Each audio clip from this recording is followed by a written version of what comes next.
Hey guys, I'm sitting outside right now. I know it's a little bit difficult to see me, but I'm sitting here on this bench, and I've been on the truck all afternoon trying to get a bunch of stuff done. Kind of dirty right now. Let me walk over here to the light. So there's a number of things that we could talk about with the thyroid, but I'm just going to barely touch some of them. Um, Hashimoto's thyroiditis is one, and some people will treat that with a Lavox. It's called like lavoxithirin or something like that. And basically, what it is a synthetic drug that you take that's supposed to fix your hormone levels. And you'll go back every year and get your TSH levels checked to see, if they're abnormal or something like that. But what you're really doing is you're synthetically taking drugs that you're probably going to have to take for the rest of your life if you don't try to fix the problem itself. Now, I do know that there are some people that have tried everything and they have to be on the drugs. But last year, I was working with a girl, and her doctor was trying to get her thyroid under control. And for almost 6 months, they tried and tried and tried and tried, and he was having her do a number of things. What it was, and what I found in just a matter of 3 weeks, where he was trying it for 6 months, is I started doing some investigating. I started looking into different types of things, and I came up with this case that sounded similar to hers, except I wanted to research it a little bit more. It was a constipation case. She was constipated, chronically telling her doctor all the time she had to take stool softeners and stuff like that because it just wasn't coming out of her. What ended up happening is the constipation was backing up her liver. Her liver was slowing down the conversion of T3 to T4, causing her thyroid to be slow. And with the constipation backing up everything, it was causing a sluggish thyroid, and she was retaining all of her weight. Now, all she had to do was cut out some of the fibrous foods and start putting more pure animal whole foods back in. Red meat, chicken, fish, bacon, stuff like that, not being afraid of real fats, and staying away from so much fiber, and cut that out for just a matter of a few weeks, and all of a sudden she started feeling better, she started sleeping better, and then it was like non-stop 6 pounds, 4 pounds, 3 pounds, 7 pounds, and it was just a constant drop, drop, drop, drop, drop. And I kind of lost touch with her after about 7 months. She pops in from time to time and she'll say, hey, I'm down another 10 pounds. Hey, I'm down another 12 pounds. And all it simply was she was so constipated, she wasn't using the bathroom enough, and it was backing up her liver, which was causing her thyroid to really be sluggish. And, there's a number of things that you can do. You can check your iron levels. You can do a number of things. But just knowing exactly what to do from a whole food base before taking synthetic medications is so important. A lot of people believe that your first result has to be what your doctor says. Let's take more synthetic medication. Let's do this. Well, sometimes they recommend this treatment for the rest of your life because they don't get like a vehicle. Let's put it this way. I'm going to, on a whim here, let me see if I can do this. So constipation backs up the liver.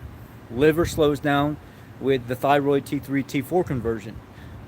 Slows your thyroid down. You're not losing weight, lack of energy throughout the day. You're not sleeping very good. Let me show you on a car term what this is now. Your vehicle's running. It's been running sluggish. You're not getting very good fuel mileage. The power and stuff's not there anymore. Your downstream and upstream oxygen sensors have become lazy. They're not switching anymore. This, in turn, doesn't regulate your fuel ratios right. Now, all of a sudden, the vehicle's not running correctly, and when the vehicle's not running correctly, you just don't have all your power and stuff there anymore. Those oxygen sensors have to be replaced so they can start switching faster, so they can keep constant updated data getting sent to the computer, so those air-fuel ratios can get adjusted faster. So, sluggish O2 sensor, sluggish digestive tract, sluggish inputs to the computer, conversion's not happening, vehicle's running bad, you're running bad, vehicle has no power, you're just lacking energy and stuff throughout the day, not sleeping very good.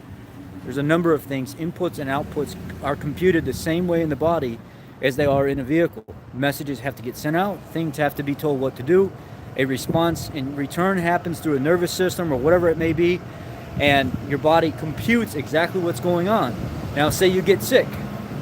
If a vehicle gets sick, something's wrong with it, sensor goes bad or something like that, it has a strategy that's called limp home strategy. When it goes into limp home strategy, it tries to protect that vehicle from damaging itself completely, and it starts backing off saying, hey, I'm not going to give you enough power now. Hey, I'm not going to give you fourth, fifth, and sixth gear. I'm just going to let you have, you're going to be stuck in third permanently. I'm not going to let you go more than 35 mile an hour because you're going to damage me right now. It's got a protective property to it, just like your body does. Your body says, well, wait a second, you're sick right now.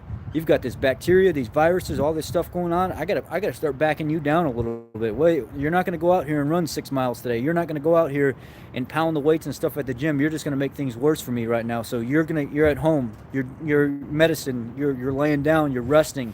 Your body has a way of pulling itself back, saying, whoa, wait a second now. This is just not happening right now. I'm not giving you the energy. I'm not going to make it where you're able to do the things that you normally would be able to do because something's wrong with you right now. I'm putting you in limp mode strategy until you fix the problem. And your body slowly, white blood cells attack, your immune system and stuff attacks. You know, one of the main issues with a sluggish thyroid is autoimmune conditions. A carnivorous diet is like the most powerful diet for autoimmune conditions. Keto's right there with it, but I've seen more people heal from serious autoimmune conditions being on a carnivorous diet than keto. It's just people simply can't wrap their mind around being carnivore because they don't want to eat all meat. They think that they've believed this stuff where they think they have to have all these vegetables and stuff all the time. It just has to happen. They gotta have them. That's healthy. Well, I'm sorry, it's not necessarily true.